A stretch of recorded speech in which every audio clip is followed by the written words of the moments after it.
冬天已经过去，温暖的春天终于来啦。虽然有些地方的气温还是很低，但总算看到了希望。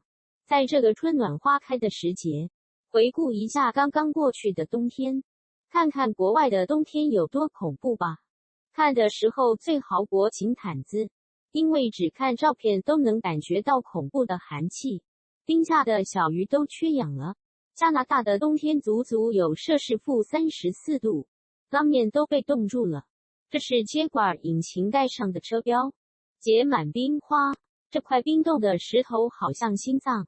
加拿大班夫国家公园中的瀑布冰冻了，气球漏气后留下了冰冻的外壳，湖面结冰，然后落了厚厚的雪。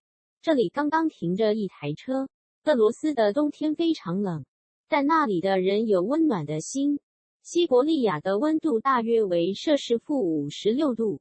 那天我又冷又无聊，等车时无意间看到了这些冰花，马桶中的水都结冰了。幽灵本想闯入家中，但被冻住了。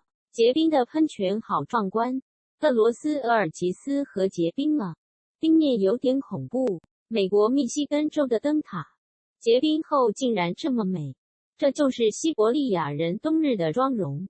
眼睫毛全都结冰了，蜘蛛网都结冰了。一场大雪过后，整个公园一片纯白，水刚刚泛起波澜，就被冻结了，真是个恐怖的冰柱。草地上的露珠结冰了。俄罗斯的某个山区，雪水流下来时又冻住了。在冰箱里发现一颗冻结的鸡蛋，刚开始我都没认出来这是什么。道路结冰后太梦幻了，我把杯子遗忘在车中。